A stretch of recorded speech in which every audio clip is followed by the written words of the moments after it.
Olá, senhoras e senhores, sejam todos muito bem-vindos, boa tarde. É com prazer enorme que damos início ao 4º painel Cooperativismo Financeiro do Sicoob Ingecred, com o tema Incluir, Cooperar e Inovar. Uma oportunidade para cooperados e pessoas interessadas em economia compartilhada conhecerem o avanço do cooperativismo e seu potencial para promover a intercooperação com diversos setores produtivos. Para abrirmos o painel, convido para estar conosco o presidente do Conselho de Administração do Sicoob Ingecred, senhor Argemiro Antônio Fontes Mendonça. Argemiro, a palavra é sua, por favor. Boa tarde, é com enorme satisfação que, em nome do Conselho de Administração do Sicoob Ingecred, desejamos boa-vinda a todos conosco conectados. Este 4º painel cooperativo tem o fito de comemorarmos 19 anos de operação do Sicoob Ingecred, cooperativa que emergiu do segmento da engenharia em 2001 e, desde então, vem conquistando o mercado, sendo hoje uma instituição de livre admissão, aberta a todos os setores produtivos da economia nacional. No ano passado, um marco importante foi a união com a nossa homônima Sicoob Ingecred de Minas Gerais. Tornamos-nos uma única instituição cooperativa, cientes de que o mercado financeiro brasileiro exige robustez aliada à requintada capacidade de gestão. Somente assim, a promoção de avanços dentro de um ambiente com players reduzidos, mas com muita e intensa competitividade. Assim, nós, o Sicoob Ingecred, hoje, presente fisicamente em Goiás e Minas Gerais, com atuação em franca expansão, contamos com a tecnologia digital, com parcerias com organizações expressivas do segmento produtivo, com um rol de co-irmãs singulares, buscando apoio para ações produtivas sustentáveis de empresas, empreendimentos e empreendedores em nosso vasto território nacional. Os principais consultores mundiais de gestão enfatizam que o propósito é o fator primordial para a existência e sobrevivência de uma organização. Nós temos muito orgulho no Sicoob Ingecred do nosso propósito vigoroso de conectar pessoas e promover justiça financeira e prosperidade.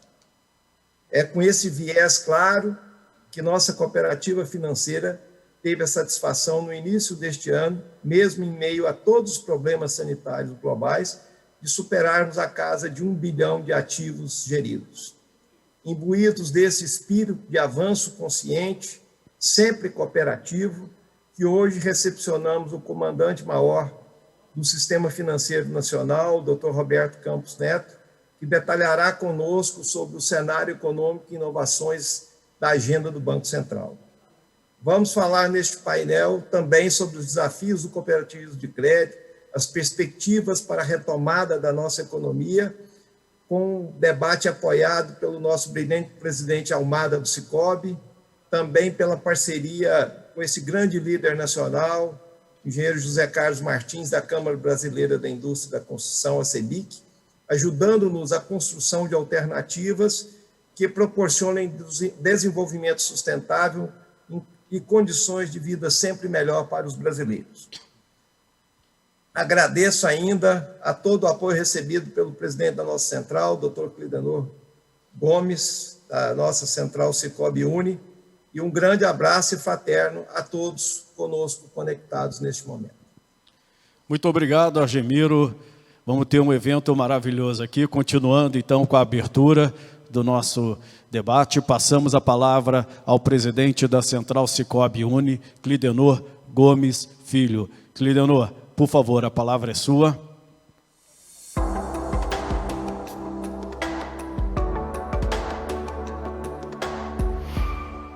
Queria fazer aqui um cumprimento à Sicoob Ingecred por essa 4ª edição do painel de cooperativismo financeiro, que já é um sucesso nesse 4º ano. Cumprimentando a Ingecred, cumprimento de uma forma especial o Argemiro e o Fabrício, que conduzem essa cooperativa com bastante denodo. E um agradecimento especial ao Almada, presidente do nosso Bancob, e que conduz também a Confederação Sicob de uma forma muito positiva. Agradecer ao Zé Carlos pela participação aqui conosco e, de uma forma especial, ao presidente Campos Neto, que abrilhanta esse nosso evento.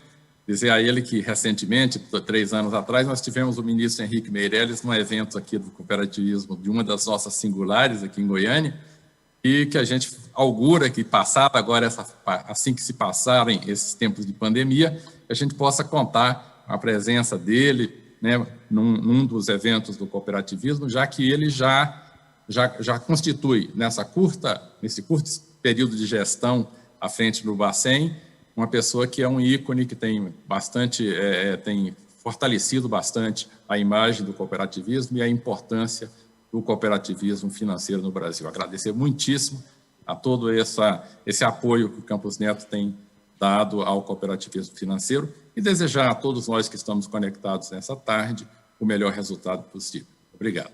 Muito obrigado, Clidenor. E antes de chamarmos o nosso palestrante, passamos a palavra ao diretor-presidente do Sicob Ingecred, Fabrício Modesto César. Vamos lá, Fabrício, a palavra é sua. Olá, boa tarde a todos. Sejam todos bem-vindos ao nosso quarto painel Cooperativismo Financeiro.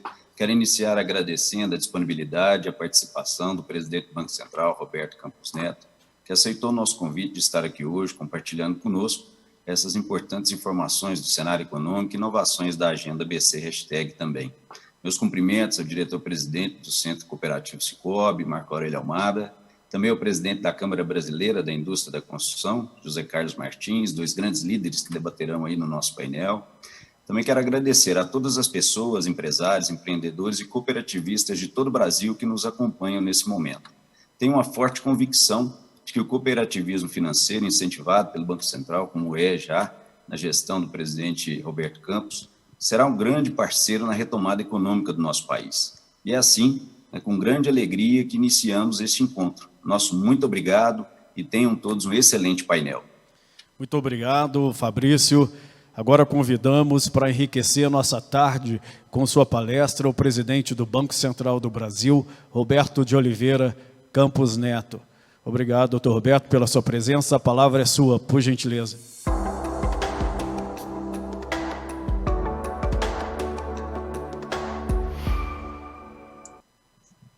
Olá, boa tarde a todos. Obrigado, Vicente, pela introdução. Queria agradecer aí as palavras do Argemiro, do Almada, do Fabrício, do doutor Clidenor. É um prazer poder estar aqui dividindo com vocês, fazendo parte desse evento. Realmente, o cooperativismo é uma das bandeiras fortes do Banco Central. Nós vamos falar bastante sobre isso hoje. Queria fazer uma breve introdução sobre alguns temas importantes, falar um pouco da economia mundial, da economia brasileira, como o BC está vendo, né, esse cenário macroeconômico aí para frente, falar um pouco da agenda do BC, das inovações e do que, né, nós temos como objetivo aí no médio prazo. Então, vou puxar aqui uma apresentação. Aqui, né? Bom, de novo, muito obrigado a todos. Eu vou só fazer uma pequena mudança aqui. Eu acho que é impossível começar falando, né, de cenário econômico sem falar da pandemia. A gente consegue ver aqui nesse gráfico da esquerda um fator muito interessante, que é esses lugares que tiveram, países e regiões que tiveram essa curva mais em formato de sino, né, que a gente chama de bell curve. Eles tiveram uma subida e uma queda muito rápida. Quase todos tiveram algum tipo de experiência de segunda onda. Lembrando que a segunda onda, né, em casos diários por milhão na Europa, foi muito maior, mas quando a gente olha o gráfico da direita, a parte de óbitos foi bem menor. Então, apesar de ter tido, né, vamos dizer assim, uma segunda onda maior em casos, a parte de óbitos caiu por várias razões, porque a contaminação na segunda onda é mais em jovens, porque os métodos de tratamento melhoraram, porque estão testando mais, então parte dos casos diários está relacionado a testes, tem vários fatores que explicam essa diferença.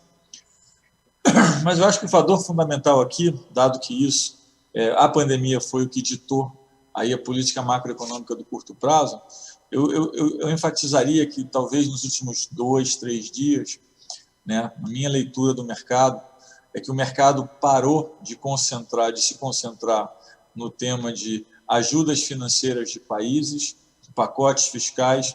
O mercado passou a se concentrar mais no cronograma das vacinas, o cronograma de vacinação. Então, eu acho que isso significa que o mercado, os agentes de mercado já entendem que tem uma vacina a caminho, tem várias vacinas a caminho, então que agora é a preocupação com o cronograma da vacinação e a logística do processo. Quando a gente pensa em termos de crescimento, a gente vê claramente uma trajetória de crescimento em V, o começo de uma recuperação em V em grande parte dos países. Os Estados Unidos, que teve um pacote fiscal muito grande, teve uma recuperação no terceiro trimestre muito alta. Vamos aguardar o quarto trimestre. Tem uma incerteza ainda em relação a se vai ter e quanto vai ser, né, o pacote adicional que vem dos Estados Unidos, porque a gente está atravessando um processo de eleições. A China foi o país que teve a recuperação em V mais clara e mais óbvia. Foi o país onde teve uma contaminação mais cedo, mas foi também o que recuperou mais rápido. E, nesse sentido, a gente já vê que a China já está rodando a níveis de crescimento e patamares absolutos acima, né, do período pré-Covid. Quando a gente olha a Europa, a gente vê que teve um início de recuperação em V muito forte, reagindo às medidas dos governos, e depois essa recuperação ela está tendendo a se atenuar, em alguns casos se atenuando mais, em outros menos. Aqui, um dos fatores que explica muito essa segunda parte da recuperação é se o crédito continua crescendo forte ou não. Isso é importante também para nós no Brasil, e nós fizemos várias medidas entendendo que o que vai nos diferenciar é exatamente essa parte do crédito, de acesso a crédito, principalmente para as pequenas e médias empresas. Quando a gente olha a parte de indústria mundial, a gente vê que o Brasil foi um dos que menos caiu, é o que recuperou mais rápido, né, de todos, então a gente tem uma recuperação bastante forte. Em termos de PMI, é um dos mais altos do mundo, né? Tem um gráfico até recente que foi mostrado na apresentação do FMI que mostra isso. A gente se preocupou muito em entender, né, que tipo de resposta fiscal tinha sido dado em cada país, né, e como que isso se traduzia para as políticas, né, para uma avaliação de que políticas são políticas boas ou que políticas foram mais eficientes no combate, né, à pandemia. Aqui eu acho que tem uma particularidade do Brasil, né, é que se a gente pegar a parte de famílias, isso é basicamente na parte de transferência direta. Se a gente pegar o que foi transferido em termos de transferência direta para famílias, o Brasil é um dos poucos países onde a gente teve mais transferência direta para famílias do que para empresas. Então, se a gente pegar, por exemplo, e comparar o azul com o cinza claro mais o cinza escuro, você vai ver que vocês vão ver que só tem um outro país que tem característica parecida, que é a África do Sul. Então, de uma certa forma, grande parte dos países fizeram mais programas para pequenas empresas, mais programas para emprego e menos transferência de renda direta. O Brasil fez um programa muito maior de transferência de renda direta e menor de transferência de recursos para pequenas empresas. Também um tema que nós nos preocupamos muito é avaliar a eficiência do que foi feito. Aqui a gente consegue ver uma comparação de vários países e, basicamente, é uma comparação entre o que foi gasto e o quanto foi atingido em termos de resultado em redução do crescimento esperado no biênio 2021. Né? Então, a gente vê que países que fizeram muito pouco, como a Índia e o México, tiveram uma redução muito grande no crescimento esperado, somando 2020 e 2021. Países que fizeram muito tiveram uma redução bem menor, né? Faz sentido. O que nós estávamos tentando entender é qual é essa relação de troca. O Brasil parece que está em uma mediana em termos dessa relação de troca, comparado com países desenvolvidos. Agora, o Brasil fez um gasto extraordinariamente alto quando comparado com países emergentes. Isso tem uma implicação clara para a nossa situação fiscal e a gente vai falar um pouco mais sobre isso adiante. A parte de dívida, que é o que restou, a conclusão do gráfico anterior, que é bom, mas todos esses pacotes, todas essas ajudas, o que significa isso? Bom, o que significa que a gente está no mundo avançado com um volume de dívidas em percentual do PIB que já está acima do período da Segunda Guerra Mundial, e quando a gente olha o mundo emergente, está bem acima de qualquer patamar anterior. Então, a gente tem um entendimento que essa crise ela foi necessária grandes programas de enfrentamento. Esses programas geraram uma dívida muito grande e essa dívida é um problema para frente, principalmente porque esse gráfico da esquerda está mostrando a dívida em nominal, né? Como quando a taxa de juros é baixa, o risco para o mesmo movimento de juros é maior, porque a taxa de juros é mais baixa e a renda fixa tem elementos de convexidade, então o fator risco é muito maior agora do que era depois da Segunda Guerra Mundial. No gráfico da direita, a gente vê basicamente um comparativo de dívida bruta, ainda que eu prefira olhar a dívida líquida, eu tenho mencionado isso, mas é só para ter uma facilidade de comparação. A gente vê que o Brasil já estava aqui num percentil alto em termos de dívida, veio crescendo e hoje é absolutamente a maior dívida do mundo emergente. Está atrás aí da Angola e da Líbia, mas, obviamente, esse é um ponto que precisa ser endereçado com uma certa urgência. A gente também olha muito a parte de indicadores de apetite a risco, e aqui é importante entender que nós tivemos uma queda de apetite a risco de todos os países, né, uma queda global, mas que a volta foi feita de forma não linear, né? Os países do que a gente chama Grupo 1, né, que é Malásia, Indonésia, Polônia, Chile e Rússia, tiveram uma volta do apetite a risco quase em linha com países avançados, e a gente tem um Grupo 2, onde a volta, né, do apetite a risco ela foi mais lenta e a diferença de apetite a risco está muito maior do que estava no período pré-Covid. Então, por que isso acontece? Então, uma das variáveis que ajuda a explicar essa diferenciação na volta do apetite a risco é o endividamento do país. Então, a gente consegue ver, por exemplo, que o Grupo 1 tem uma dívida bruta média sobre PIB de 35,7%, e quando a gente olha o Grupo 2, são países mais endividados e apresentam uma média de dívida de 61%. Lembrando que o Brasil está no Grupo 2 e vai terminar essa crise com um número mais ou menos em torno de 95%. Então, não só o Brasil está no Grupo 2, como é o pior do Grupo 2, em termos de dívida. Por outro lado, as pessoas perguntam, mas se tem essa fragilidade fiscal tão grande, se o mundo está entrando num ciclo de dívida tão alto, por que os ativos de risco, né, não estão respondendo? Bom, eu acho que quando a gente olha a parte de renda variável, é muito interessante ver o que está acontecendo com tecnologia. Existe um argumento que o aumento de preço de ações na Bolsa é basicamente um efeito fator de desconto, ou seja, juros mais baixos, quando você desconta uma perpetuidade, você chega a um valor presente maior, mas a gente consegue ver pelo gráfico que tem uma explicação forte de tecnologia, ou seja, essa recuperação está sendo impulsionada pelos setores de tecnologia, que são os setores, como a gente pode ver no gráfico da direita, que se beneficiam maior com distanciamento, se beneficiam mais com o distanciamento social. Então, a gente vê esse índice aí que foi feito pela Goldman, que mostra exatamente a diferença entre as empresas que se beneficiam do Fique em Casa versus os demais setores. Falando em termos das medidas, né, que foram adotadas pelo Banco Central e pelo Ministério da Economia, ou seja, medidas que foram adotadas de uma forma geral no Brasil, nós nos preocupamos desde o começo de ter uma divisão para que o Banco Central não fosse empurrado a fazer nenhum tipo de política fiscal, ou que não fizesse nenhum tipo de política que sairia, né, do controle do nosso campo de atuação. Então, nós dividimos, organizamos todos os programas de enfrentamento nesses cinco grupos, o Banco Central fazendo política monetária e cambial, fazendo uma política muito forte de liquidez e capital, o Ministério da Economia desenhando um programa de transferência de renda muito grande, fazendo uma parte de isenção e adiamento de impostos, e uma parte de programas de crédito que foi um desenho em conjunto, né? Lembrando, obviamente, que todo programa de crédito que tem um elemento fiscal foi patrocinado pelo Tesouro, então fica a critério, a cargo do Ministério da Economia de desenhar o formato final.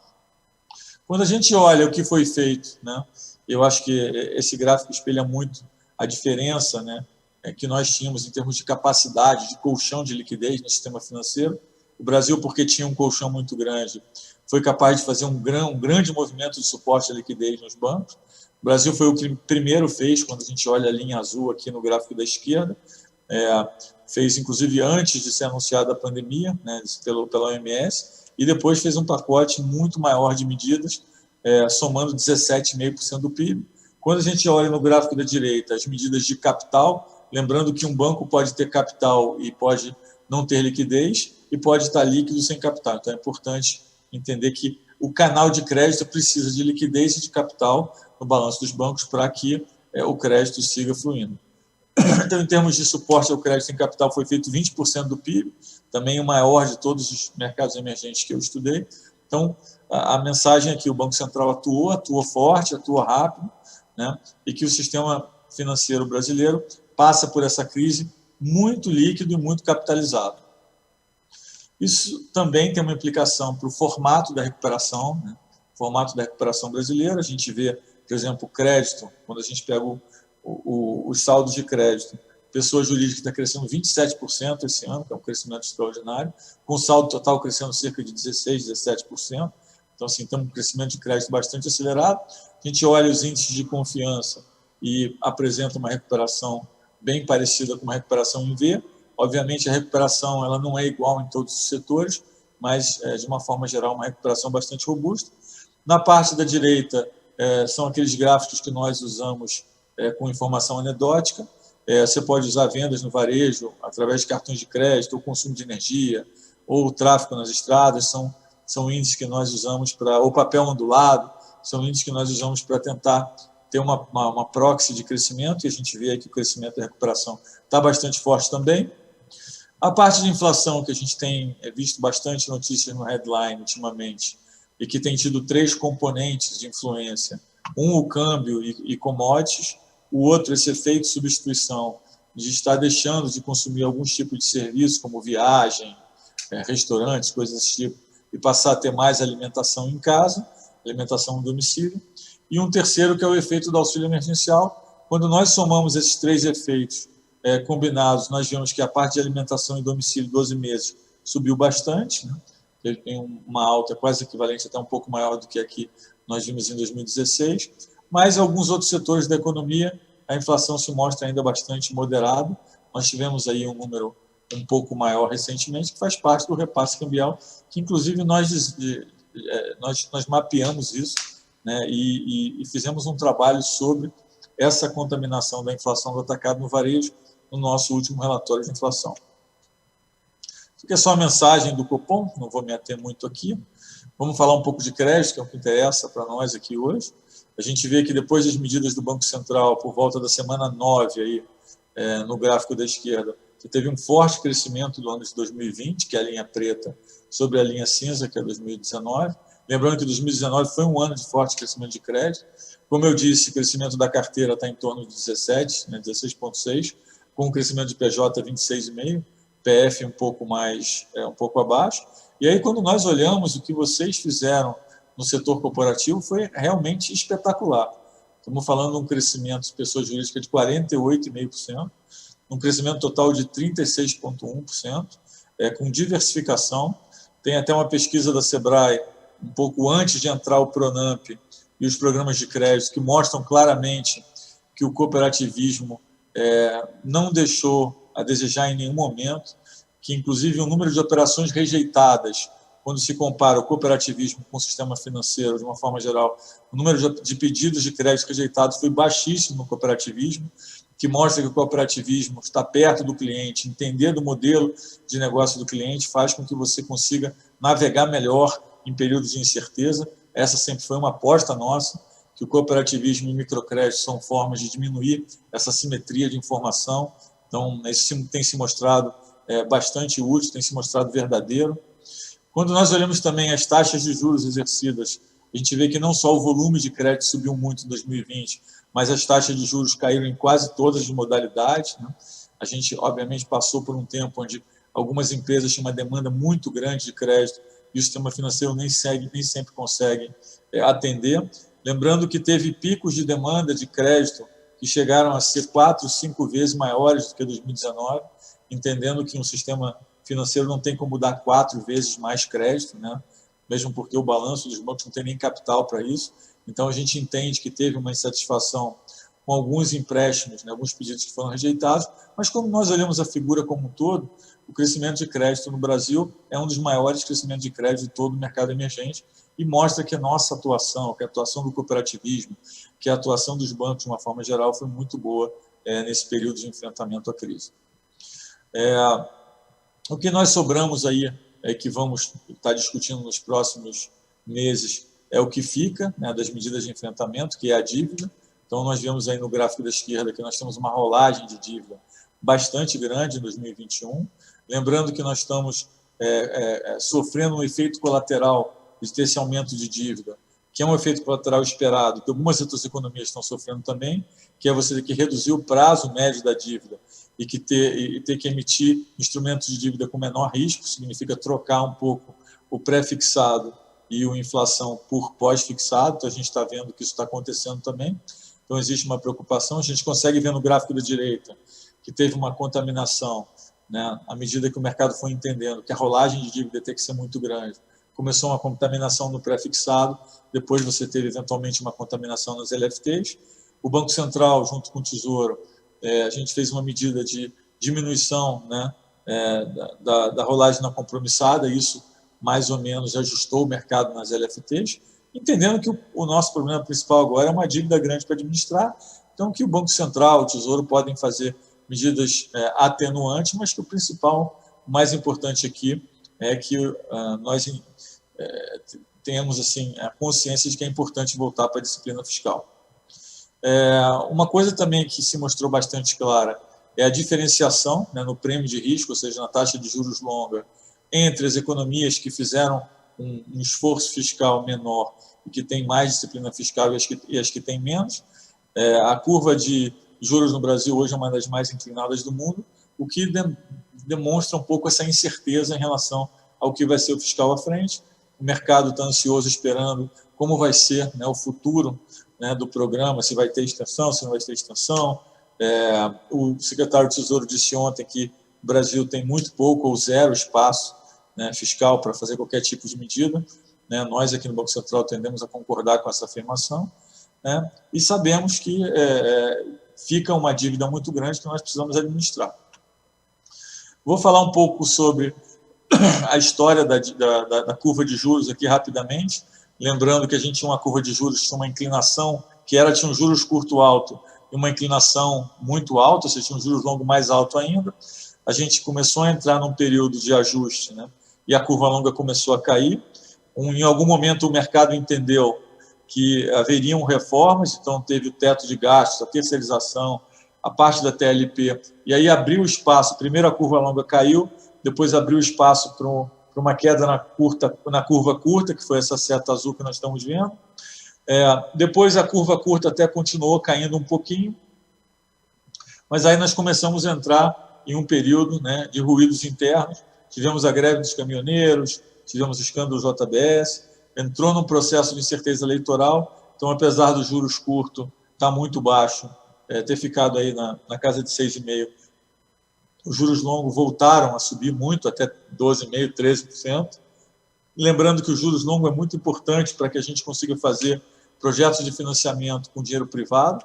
A gente vê que depois teve uma fase, né, de normalização, né, entrou o governo novo, com uma visão reformista, passamos a reforma da Previdência. Essa linha verde é a maior queda dos juros longos que nós tivemos nos últimos anos, ou seja, uma percepção de melhora de risco muito grande. Foi possível também cair um pouco mais os juros curtos, mas acho que o grande ganho desse movimento foi a curva longa. Com uma curva longa de 6,5%, nós começamos a ver vários tipos de projetos sendo viabilizados sem nenhum tipo de subsídio do governo. Lembrando que aí você gera um ciclo virtuoso de menos subsídio, menos dívida, curva longa mais baixa, curva longa mais baixa, mais dinheiro privado, menos dinheiro público, né, e assim por diante. Entramos num período de entendimento da pandemia, né? Houve um entendimento claro, né, que os juros longos, que os gastos iriam ser maiores, teve uma pequena inclinação de juros, né, nesse período de incerteza. Lembrando que depois os juros até voltou a cair, os juros longos voltou a cair, ou seja, o mercado entendeu que mesmo com a pandemia, né, as medidas eram suficientes para enfrentar a pandemia e que nós conseguiríamos atravessar esse período. Houve uma percepção de que o governo estava sendo eficiente com as medidas, e não foi até recentemente que aí quando o mercado começou a desconfiar, né, da viabilidade do financiamento dessa dívida.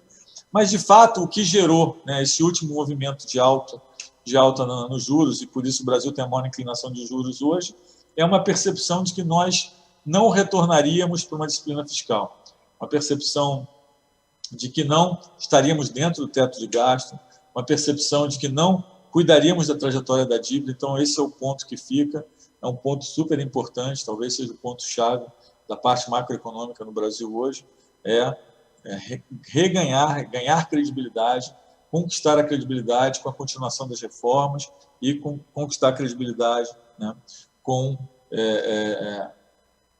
um plano que indique que dê uma clara percepção para os investidores de que o país está preocupado, né, com a trajetória da dívida. Falar um pouco de cooperativismo, acho que não, vocês sabem muito mais do que eu, mas assim, nós tínhamos metas muito ambiciosas, né? A gente olha um pouco o papel do cooperativismo, né? E o papel do cooperativismo é muito importante nessa parte de desenvolvimento de mercados, de inclusão, né? De bancarização e inclusão do pequeno produtor, do pequeno comerciante. Então, a gente vê, por exemplo, a parte de saldo do comércio exterior por habitante, a parte de empreendedorismo, né, a parte de salário médio dos empregados formais. A gente vê os efeitos, né, desse movimento, né, espetacular que nós tivemos e que ainda temos muito mais para crescer.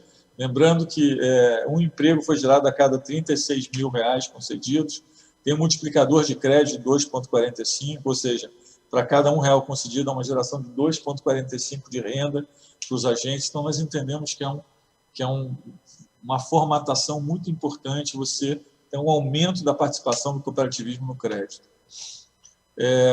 O cooperativismo no Brasil é um mecanismo super importante na parte de provisões de serviços financeiros. Ele tem essa função de agente de inclusão, porque ele tem uma capilaridade, ele conhece melhor o negócio dos clientes pequenos, então ele promove essa inclusão financeira, está em lugares mais distantes, com população menores, lugares menos urbanizados, ele atende mais o cliente, né, de baixa renda, ou a empresa pequena, ou produtor, né, agrícola menor. Então, a gente entende que essa é uma função muito importante, né? A gente tem aí uma comparação entre a parte numérica de cooperativas e bancos. A gente olha e entende que ainda tem um campo de atuação enorme no cooperativismo, o potencial para basicamente triplicar a carteira. Nós olhamos bastante o número para tentar ver se a expansão está de acordo com os objetivos que nós tínhamos. Quando a gente olha a parte de participação em programas governamentais, nós vemos que as cooperativas já aparecem, do mesmo jeito que as cooperativas já aparecem nos centros urbanos, com agências em lugares mais populosos, já aparecem com movimentos de captação muito maior e muito mais pulverizado do que tinha antes. Também foi devido a várias medidas que nós fizemos para melhorar a captação, a pulverização, né, e a ampliação dos negócios de cooperativas. A gente tinha essa figura que nós mostramos bem no começo, a minha primeira apresentação no Banco Central tinha essa figura, mostrando um pouco de como é que nós entendíamos que era o ciclo de crescimento do cooperativismo, entendendo que a gente precisava aprimorar a organização sistêmica, ter melhor eficiência, a gente precisava um tema de governança, a gente precisava melhorar o funding, ou seja, dar mais acesso a funding para a cooperativa, para que ela não tivesse que triangular através de bancos, né? Então, a gente fez aí um programa amplo de cooperativismo, né? O diretor Paulo tem atuado muito nesse segmento, nós temos reuniões periódicas, nada ficou parado durante a pandemia, todos os programas seguem, é importante continuar olhando os nossos objetivos e as nossas metas. E falando de metas, nós temos aí um painel onde, obviamente, tem algumas metas que nós estamos mais perto, outras que estamos mais longe. Para o diretor Paulo, se ele estiver assistindo, a gente tem que correr muito aí nessa parte de participação de cooperativas no Sistema Financeiro Nacional, que a meta é bastante ambiciosa, mas acho que é importante mostrar que está tendo um crescimento.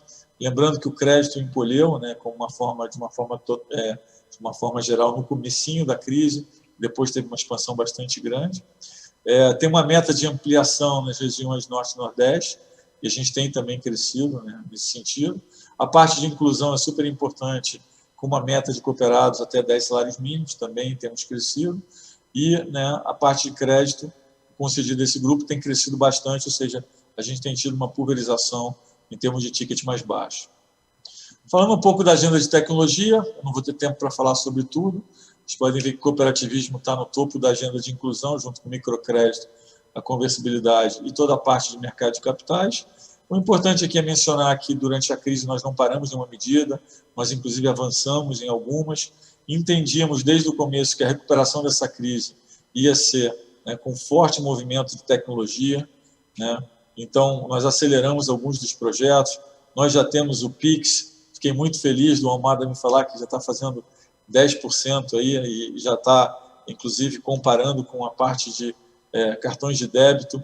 Nós entendemos que o Pix ele veio para facilitar a vida das pessoas, ele está viabilizando novos negócios. Teve uma reportagem na televisão de uma pessoa que fazia máscaras, né?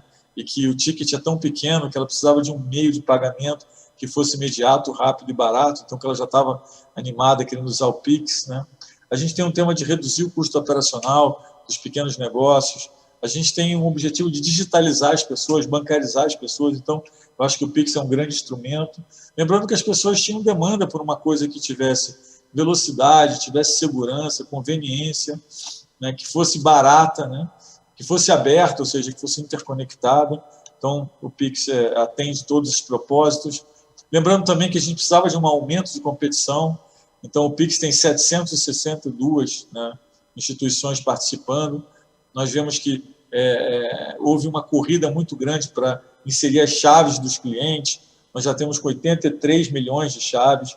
Nós nunca esperávamos fazer 20, 25 milhões de chaves tão rápidos. Então, mostra que as pessoas realmente estão antenadas, estão olhando para o que está acontecendo, estão entendendo que precisam participar desse processo. Temos também o Open Bank, que é muito importante, porque a parte de criação de dados, né, e de ciência de dados é para onde o mercado financeiro está se deslocando. Lembrando que quanto mais dados você tem sobre os seus clientes, melhor é a possibilidade que você tem de fazer os melhores produtos a preços melhores. Você remove a assimetria de informação, que é tão importante no mundo financeiro. E lembrando que o intuito principal do Open Bank é que as pessoas são donas dos seus dados e que deveriam poder usar os seus dados, né, para receber melhores produtos mais competitivos, a preços mais acessíveis e mais sob medida para as necessidades delas. Falar um pouco de um movimento que eu vejo acontecendo, que eu acho que, não sei se está muito claro para muitas pessoas, mas eu acho que a próxima corrida do ouro aí, né, eu vejo uma corrida muito grande no sentido de fazer essa convergência que eu estou mostrando aqui, que é basicamente ser capaz de integrar verticalmente a parte de texto, ou seja, mensageria, pagamentos e conteúdo. Então, pensando que se você tiver a capacidade de integrar esses três elos da cadeia, você cria, né, numa forma digital, você cria uma potência de produção de dados, né, e de capacidade de atender o cliente que é extraordinária, porque a gente está falando basicamente, se você tiver essa cadeia vertical, de poder anunciar um produto, vender o produto, pagar o produto e fazer análise do que o cliente achou do produto, tudo numa mesma cadeia. É uma produção de dados extraordinária, né, que está sendo cada vez mais usada, mais explorada com o uso intensivo de cloud. Então, a gente vê que isso está acontecendo em vários países, ou seja, essa integração. É importante os bancos centrais entenderem o que isso vai significar para o mundo financeiro. Os bancos centrais precisam se adiantar, fazer parte desse processo, entender que um pagamento instantâneo é uma forma de pulverizar esse processo. Nós entendemos isso, adiantamos aí o projeto do Pix, temos o projeto Open Banking, que também vai encontrar com o projeto do Pix entre 2021 e 2022. E uma parte muito importante que nós precisamos avançar é a inovação da moeda. Esse projeto tem 3 partes. Uma parte de simplificação da moeda, que é o PL cambial que está esperando para ser votado aí na Câmara. Tem uma segunda parte de internacionalização da moeda, com futura possibilidade de conversibilidade. Lembrando que, na verdade, o que nós queremos fazer quando esses 3 componentes estiverem integrados é ter uma moeda digital. O grupo de estudo da moeda digital já começou no Banco Central. Nós estamos estudando a possibilidade de fazer moeda digital. Hoje existem mais perguntas que respostas, mas o grupo tem avançado e nós esperamos poder completar esse processo da moeda digital com um sistema financeiro totalmente digitalizado. Lançamos também a agenda de sustentabilidade, que era muito importante, lembrando que as pessoas, as sociedades demandam que essa recuperação seja inclusiva e sustentável. Fizemos um grande evento para lançar essa nossa agenda. Não vou ter tempo de falar sobre todas as medidas, mas é importante que o Banco Central tenha uma responsabilidade socioambiental. Fizemos parcerias, tem uma parte de política, supervisão, regulação, tem uma parte de troca de informações, que é o Borô Verde, tem uma parte de canalização de financiamento para projetos sustentáveis. Então, é uma agenda bastante ampla. E só para terminar um pouco a nossa visão de futuro, nós entendemos que esse crescimento tem 3 características, essa retomada mundial tem 3 características que são comuns em grande parte dos países, que é mais tecnologia, na medicina, na educação, na comunicação, a forma como a gente está fazendo esse evento, por exemplo, hoje. Tem a parte que eu já mencionei de sustentabilidade e de ser um crescimento inclusivo. E tem uma parte que me preocupa um pouco mais, que ainda não está clara, que nós vemos que tem um início, já vinha acontecendo, mas tem um início, no início de uma mudança no processo de comércio mundial, principalmente naquele movimento de especialização que nós tivemos nos últimos anos, que são as mudanças nas cadeias globais de valor. Então, nós temos juros baixos, um ambiente de alta liquidez. Eu acho que tem muitos desafios, mas eu acho também que a gente, como sociedade, está se reinventando, estamos avançando na tecnologia, vamos adotar processos devido ao distanciamento que vão gerar maior eficiência no futuro, e tenho só a preocupação, obviamente, com esse dinamismo e como que o governo vai tratar durante um processo que é muito dinâmico, das pessoas que perderam o emprego, ou seja, que saíram da força de trabalho e que vão ter aí um processo de adaptação, lembrando que na parte de serviços a gente está adotando mais tecnologia, então que a volta dos serviços ela também vai ser desigual e diferenciada em relação ao que nós tínhamos anteriormente. Passar uma mensagem de otimismo, que acredito que a retomada no Brasil está em curso, precisamos endereçar essa parte fiscal, precisamos continuar a agenda de reforma, mas nós temos um caminho aí bastante encorajador quando nós olhamos a capacidade que nós temos de avançar nesse processo de crescimento. Obrigado. Obrigado, doutor Roberto. A gente vai começar aqui o debate, eu peço que o senhor continue com a gente. Eu só queria fazer uma pergunta para o senhor, antes da gente iniciar o debate. O senhor falou dos desafios aí, a gente está num ambiente de otimismo, juros muito baixos, mas o grande desafio do governo com essa questão fiscal, com esse aumento muito forte da dívida pública. Na sua avaliação, há empenho total do governo para fazer o ajuste fiscal que se precisa ser feito, inclusive mobilizando base no Congresso para poder aprovar as reformas? Entendo que sim, entendo que tem um esforço muito grande do governo. O Banco Central é um órgão mais apartado, não participamos das negociações políticas, mas entendo que tem um grande esforço, entendo que existe um consenso hoje de que o Banco Central, de que o governo fez um programa de enfrentamento à dívida, enfrentamento ao Covid, que foi muito exitoso, mas que foi muito caro, então tem uma dívida remanescente desse programa. Nós entendemos que tem muito pouco espaço pela frente, foi dito isso ontem também pelo secretário de Tesouro. Eu acho que, de uma forma geral, essa percepção de que existe pouco espaço está bem disseminada no governo, e a gente também tem uma percepção de que o crescimento daqui para frente ele terá que ser privado. Para ter crescimento privado, precisa ter credibilidade. Hoje, a credibilidade está ligada a 2 fatores, uma convergência fiscal e uma continuação das reformas, entendendo que se isso for feito e você gerar credibilidade, tem muito dinheiro barato no mundo, o Brasil tem muitos projetos para serem feitos, uma agenda ampla de infraestrutura, de saneamento básico, então o único caminho que vai gerar um crescimento sustentável é esse. Nós entendemos que essa é a forma, entendemos que o governo está empenhado, está negociando aí com a base, com o legislativo, que é possível passar no curto prazo, mas nós estamos otimistas em relação ao que vai sair dessa negociação. Muito obrigado, doutor Roberto. Então, vou chamar para complementar aqui o nosso painel o diretor-presidente do Centro Cooperativo Sicoob, Marco Aurélio Almada, e o presidente da Câmara Brasileira da Indústria da Construção, nosso querido José Carlos Martins. Sejam todos muito bem-vindos. Almada e o Zé Carlos. Obrigado, Vicente. Obrigado, Vicente. Prazer estar aqui com vocês. Prazer é todo nosso, tenho certeza que a gente vai fazer um bom debate aqui. Bom, eu vou continuar aqui com o presidente do Banco Central, fazendo mais uma perguntinha para ele, e aí eu passo a palavra para vocês, que é outra ressalva que o senhor fez, foi com relação à inflação. O senhor disse que a inflação está no nível moderado, mas ontem saíram os dados do IPCA 15, a gente viu que a taxa foi de 0,81%, quase no teto das previsões de mercado, e no ano, no acumulado em 12 meses, já está 4,22%, ou seja, acima do teto perseguido, da meta perseguida pelo Banco Central. Pergunto, como é que o senhor vê a inflação, a perspectiva de o Banco Central mudar o forward guidance dele em relação a juros, uma vez que a gente viu na sua apresentação ali, quando o senhor destacou trechos da ata do Copom, naqueles trechos ali pode-se perceber que o Copom ressalta espaço ainda para queda de juros. Realmente tem espaço para queda de juros, com uma inflação subindo na velocidade que está subindo?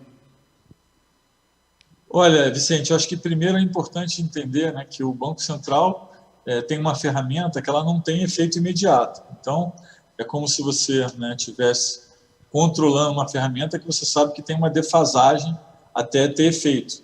Então, nós não podemos olhar a inflação de curto prazo, né? Lembrando que há 4 meses atrás, se você voltasse 4 meses atrás e abrisse os jornais, você ia ver uma enxurrada de críticas dizendo que o Banco Central deveria ter caído mais os juros e não ia conseguir atingir a inflação, que a inflação estava muito baixa, e que ia ter que fazer uma carta se explicando por que a inflação estava tão baixa. Isso há 4 meses atrás. Nós tivemos algumas surpresas, muitos elementos, né, que eu mencionei aqui agora. A inflação curta subiu, né? A gente, quando olha a inflação, a gente pode usar ou o termômetro de mercado, que é o que a gente chama de inflação implícita, que é basicamente você pegar os papéis que são ligados à inflação e tirar o componente pré, e quando nós olhamos isso, a parte longa mexeu muito pouco, ou seja, o mercado também entende que tem uma parte mais longa da inflação que está estável. A gente pode olhar as expectativas dos economistas, e aí quando a gente olha o horizonte do Banco Central, que é 21 e 22, a gente vê que 2021 sim teve uma alta, mas você tem aí um grupo de economistas que está um pouco perto da meta, um pouco abaixo, e outro que está bem mais abaixo. Então, obviamente entendendo que isso subiu, né, mas que subiu em direção à meta, mas ficando ainda abaixo da meta. E aí, lembrando aqueles 3 fatores que nós mencionamos, o que nós entendemos, né, que está acontecendo? Tem um elemento de câmbio, que vem em parte de commodities, né? Lembrando que os commodities que fizeram essa passagem de preço, milho, soja, já começaram a cair internacionalmente. A gente olha a proteína na China, por exemplo, já está caindo bastante. Então, que você tem esse efeito e tem essa transmissão. Lembrando que os países exportadores de commodities, geralmente, passam por um processo que, quando o commodity sobe, a moeda deles valoriza, então atenua o preço de commodities na moeda local, e que dessa vez foi diferente, né? Commodity subiu e a moeda desvalorizou, então você teve o efeito duplo. Isso faz com que, ao longo de um tempo, com a persistência do câmbio desvalorizado, você tenha aí uma transferência para os preços, que inclusive nós modelamos e mencionamos no último relatório de inflação. Tem uma outra parte que eu mencionei também, que é essa parte de ficar em casa, deixar de produzir alguns itens, né? Como viagem, como restaurante, como itens de entretenimento, e passar a ter mais alimentação no domicílio, e tem uma parte do auxílio emergencial. Esses 3 componentes têm um elemento, né, de esvaziamento ao longo do tempo. Então, nós entendemos que tem um componente que é temporário, estamos vigilantes, olhando sempre todos os dados, tínhamos antecipado algum pass-through, mas o horizonte do Banco Central ele é sempre um pouco mais longo, porque a nossa ferramenta não tem capacidade de atuação no curto prazo. E por quê? Essa é a forma de fazer política monetária. Então, nós precisamos sair um pouco do ruído do curto prazo e entender o que está acontecendo em termos estruturais, né, com a mudança no patamar de inflação. Então, nós temos dito que estamos relativamente tranquilos, estamos acompanhando o processo. Em relação ao Forward Guidance, vocês têm que esperar aí algum tempo. Nós temos o Copom aí em uma semana, 2 semanas, né? Mas nós vamos discutir esses elementos que eu estou mencionando agora, né? Elementos de interpretação, né, dos dados que estão vindo, e entendendo que tem uma parte estrutural que nós precisamos olhar e que a eficiência do Banco Central é um processo de mais longo prazo. Ok, muito obrigado. Eu queria fazer uma pergunta para o Almada. Almada, a gente viu os números que o presidente do Banco Central ressaltou em relação ao crescimento do cooperativismo. Do crédito total hoje, o cooperativismo representa 5%.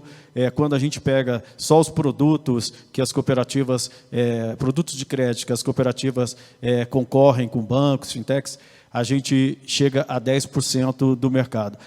A minha pergunta, a gente está vendo um crescimento grande das fintechs e, lógico, tem os grandes bancos na ponta ali do crédito. Como é que as cooperativas vão se encaixar nesse meio?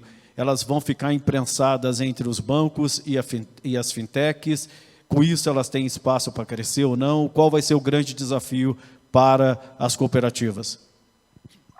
Obrigado pela pergunta, Vicente. Aliás, esse é um tema muito importante que nós estamos debatendo muito no cooperativismo, né? Porque antes de todo esse movimento e da entrada no mercado das fintechs, nós do cooperativismo nos percebíamos como desafiantes dos grandes bancos e nós nos vimos como um segmento do sistema financeiro nacional que podia, com o seu crescimento, forçar uma melhor precificação dos produtos e serviços financeiros no Brasil. Nós sempre tivemos essa ambição. Mas com o aumento da tecnologia, na velocidade que está tendo, né, com essas medidas que o Banco Central está tomando, que o Roberto Campos coloca muito bem, aliás, eu parabenizo o Banco Central pela sua capacidade de tirar as coisas do papel, né? Eu costumo dizer aqui no Bancob que é a execução que separa os meninos dos homens, né? E o Banco Central tem mostrado uma grande capacidade de execução. Mas nesse contexto, nós tivemos o surgimento dessas novas iniciativas, que nós estamos chamando de fintechs. Elas se apresentam com um novo modelo de negócio, um modelo de negócio que é menos intensivo em custo fixo e que, portanto, pode precificar de forma diferente. Então, o que nós, do cooperativismo, percebemos? Que, com relação a essa nova onda, nós estávamos mais parecidos com os incumbentes do que com os desafiantes.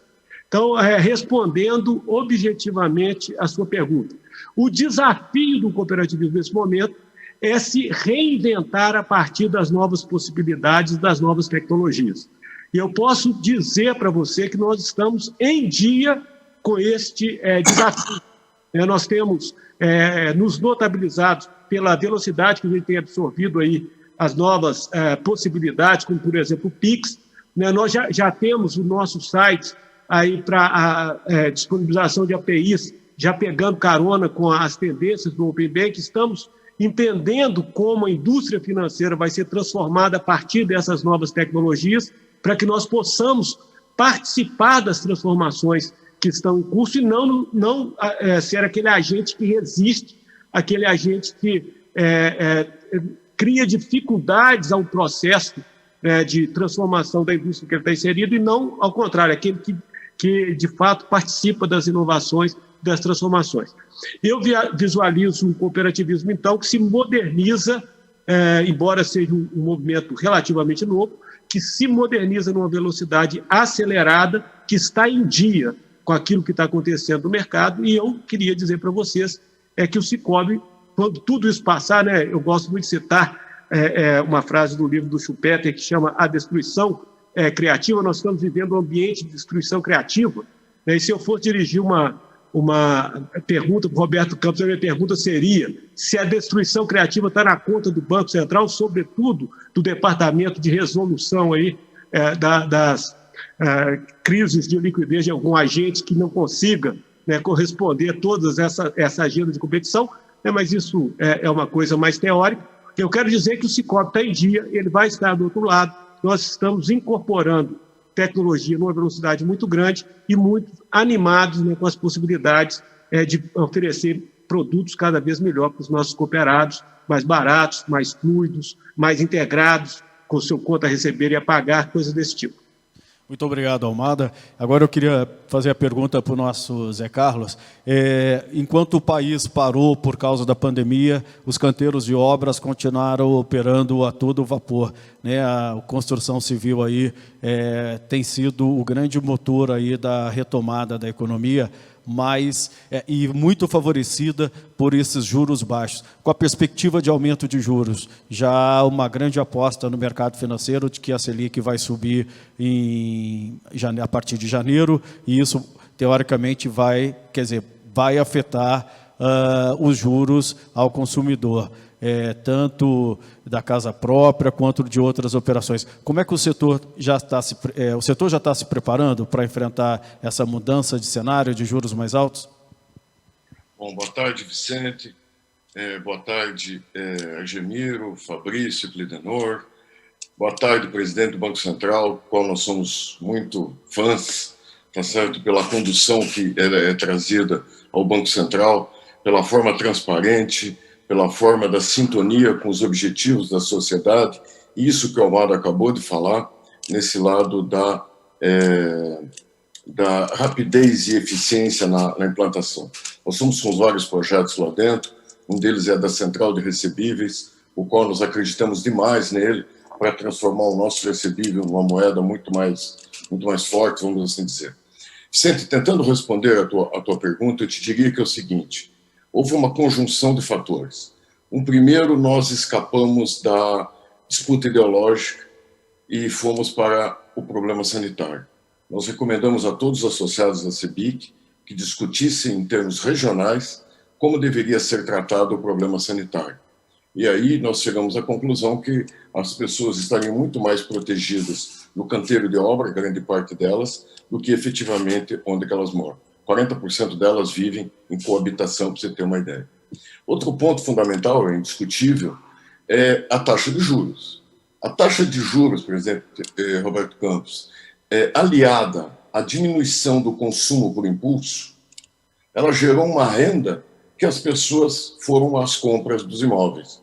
Não dá para acreditar que o auxílio emergencial tenha motivado a compra de imóvel. Ele pode melhorar uma reforma, mas ninguém vai assumir um compromisso de 10, 20, 30 anos simplesmente porque recebeu R$600. Então, na verdade, houve sim eu voltei para casa e vi que a minha casa podia ser melhorada. E sobrou uma renda que eu não fiz o consumo por impulso, fez isso. Então, esse ano nós devemos acabar em torno de 5 a 10% de crescimento com relação a 2019. Nós vamos crescer em 2 dígitos, provavelmente, nesse ano, no mercado imobiliário, com relação ao ano passado. Com relação aos outros mercados de obra pública, concessões, obras industriais e corporativas, os quais também a CEBIC atua, nós devemos ficar uma coisa muito parecida com o que foi o ano passado. Então, é muito importante esse aspecto dos juros. E quando você fala, Vicente, do juro, que tudo isso que se fala, nossa preocupação é o juro de longo prazo. Nós, nesse ano, vendemos 8% a mais, e agora, o terceiro trimestre fechado, nós lançamos 24% a menos. Ou seja, nós temos espaço o ano que vem, nós precisaríamos entregar o que vendemos a mais e, além disso, repor os estoques, porque os nossos estoques estavam em torno de 15 meses de vendas, hoje nós estamos na base de 10 meses de venda. Então, ou seja, a gente tem um 2021 garantido, o que a gente precisa é ter essas reformas estruturais que aconteçam e revertam isso que o presidente falou com relação ao longo prazo. Eu também gostaria de aproveitar e dizer, né, presidente, de repente, o que a construção civil está fazendo aqui no evento do Cicobi, né? Eu acho que isso pode ter achado até meio estranho. Mas vou lhe dizer, presidente, é bem fácil. O nosso modelo de atuação, o perfil das empresas, o perfil do produto, tem muita similaridade com o agronegócio. E o agro acabou desenvolvendo muito fortemente em cima do modelo cooperativo. E agora, o que a gente está pensando? Que a construção também pode trabalhar assim.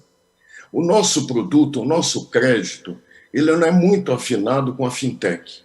A fintech é um crédito rápido, é uma coisa... O nosso é uma coisa mais detalhada, ele é mais complexo. Quando eu vou ceder um crédito para uma pessoa de 10, 20, 30 anos, eu tenho que ter uma proximidade, eu não posso estar num sistema centralizado, como hoje a gente vê dos grandes agentes financeiros. Então, cada vez mais, a gente tem que estar próximo ao cliente.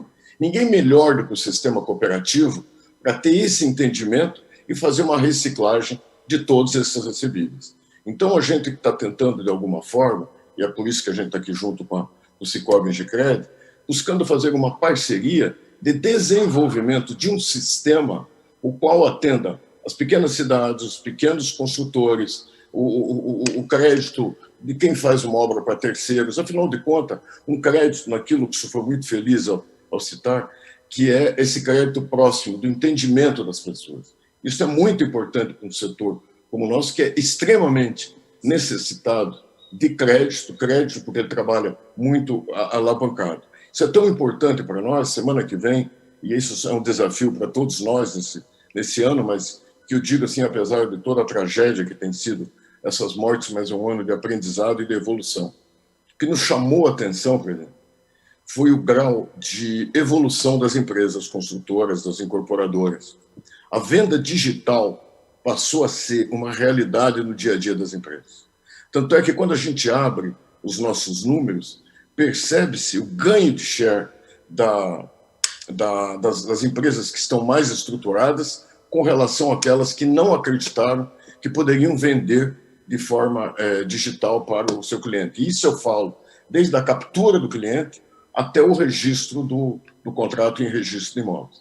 Então, isso são avanços, principalmente essa parte de registro de imóveis, que é uma demanda que a gente tem com o Banco Central também. Temos falado muito com o Otávio Damaso, o diretor de normas do Banco Central, com o João Manuel também, com o Fábio.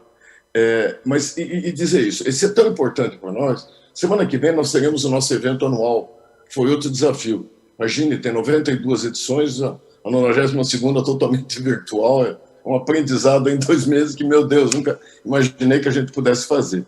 E um tema principal da nossa Comissão da Indústria Imobiliária é esse.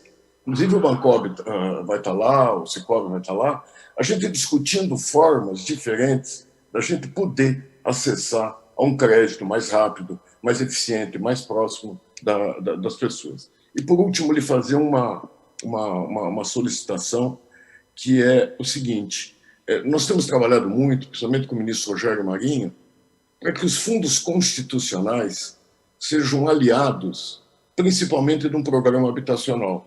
Porque de reduzir desigualdade é reduzir a desigualdade nas pessoas. E nada melhor do que propiciar uma casa, e principalmente no norte, que é o maior exemplo, onde o custo é muito alto e a renda é muito baixa. É muito difícil você conseguir fazer isso. Então, se os fundos constitucionais pudessem operar trabalhando em conjunto, e por que eu falo isso? A importância que eu vi na sua apresentação aqui do sistema cooperativo trabalhar com fundos constitucionais. E também, presidente, tem um outro que é muito importante. Nós temos os conselhos federais. Os conselhos federais, por exemplo, tem o conselho de engenheiro, ao qual eu pertenço, que o sistema cooperativo não pode operar, porque ele está limitado a alguns outros tipos de agentes. Então, seria, vamos dizer, esse ponto, primeiro, os bons olhos do Banco Central para um sistema capilarizado, que substituísse, quem sabe, aquele modelo antigo que a gente tinha das associações de poupança e empréstimo, mas de alguma forma interligado no sistema nacional, com escala, com ganho tecnológico, tudo isso. E também esse outro lado de a gente poder uma proximidade mais do dia a dia. E por que eu falo isso? Porque, por exemplo, as consultoras teriam mais conforto em trabalhar com, você teria mais produtos à sua disposição e poderiam trabalhar melhor com as cooperativas. Eu acho que era isso, mais uma vez, parabenizá-lo, que realmente eu, pessoalmente, sou um grande fã da sua gestão. Eu tenho acompanhado tudo isso aí pela eficiência, desde os primeiros instantes que a gente foi lá em São Paulo para bater um papo, me lembro logo que o senhor assumiu, prontamente nos recebeu. Mais uma vez, obrigado, aí, presidente. Muito obrigado, Zé Carlos. Valeu. Doutor Roberto, a gente está recebendo aqui muitas perguntas por meio do nosso chat e veio uma aqui direto para o senhor, do Cláudio Rodrigues de Queiroz.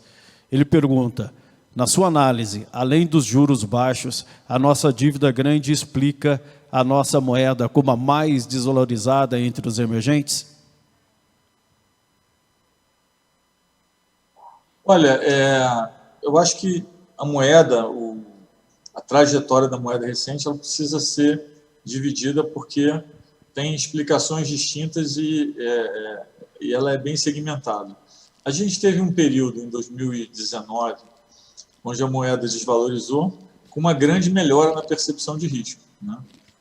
A gente tinha os juros que vinha caindo, né? Uma percepção dos investidores estrangeiros de que a parte de renda fixa no Brasil não era tão atrativa, então tinha uma saída de dinheiro de portfólio.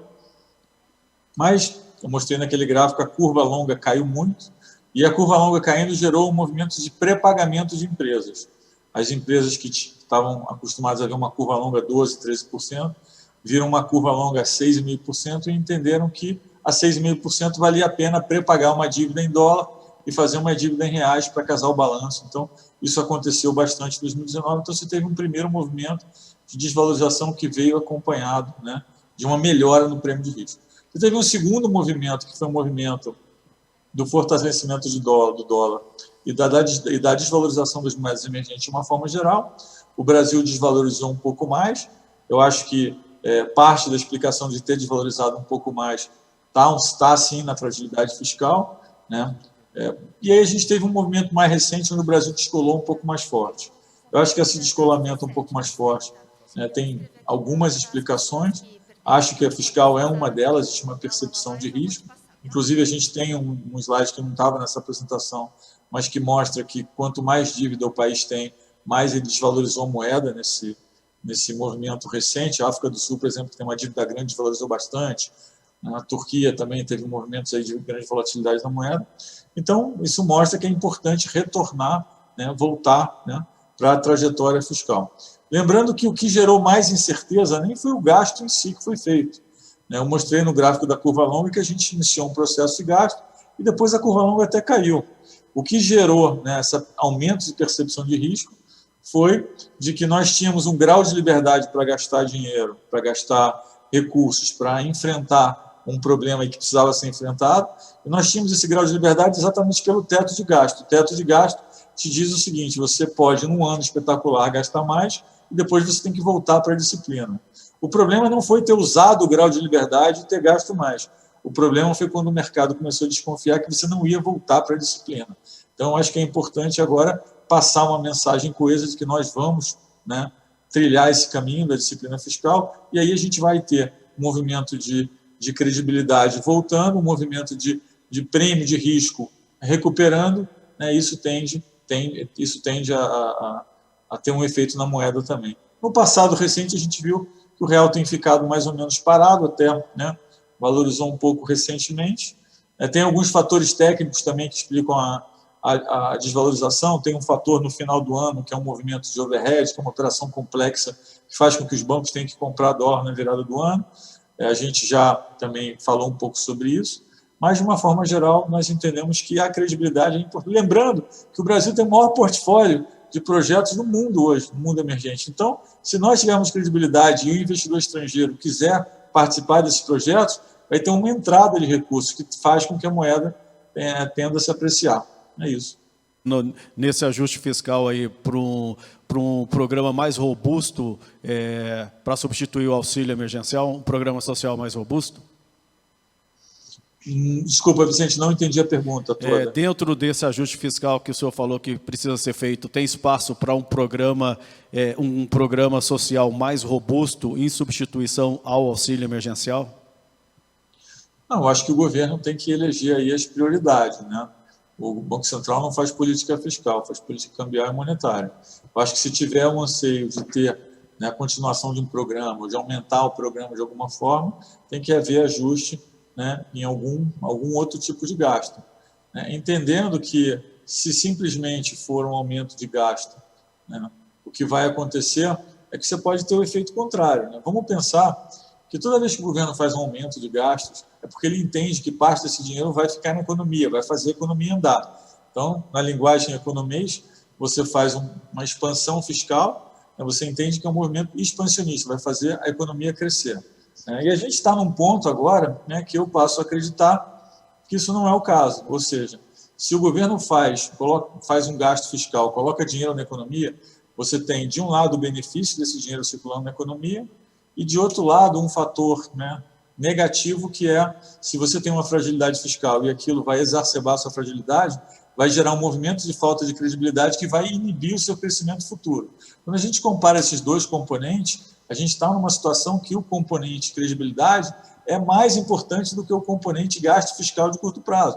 Então, você pode fazer um plano fiscal de tentar gastar mais e ter o efeito contrário, ou seja, em vez de ter efeito expansionista, ter efeito contracionista. Então, é importante entender como é a dinâmica das coisas. Lembrando que o crescimento, né, tem que ser privado. A gente já testou planos de crescimento público no passado, puramente público, e não funcionaram. Roberto, muito obrigado. José Carlos, muito obrigado. Almada, muito obrigado. Chegamos ao fim do nosso debate, do nosso evento. Queremos agradecer a todos os nossos convidados pela presença e pela troca de experiência, e de todos vocês que mesmo longe estão perto. Gostaria de avisar que a palestra de hoje está disponível no YouTube do Sicoob em Gecred. Quem quiser assistir, ela vai ficar disponível lá. Então, acompanhe, tire dúvidas. Boa tarde, até o próximo painel Cooperativismo Financeiro. Muito obrigado a todos. Muito obrigado a todos.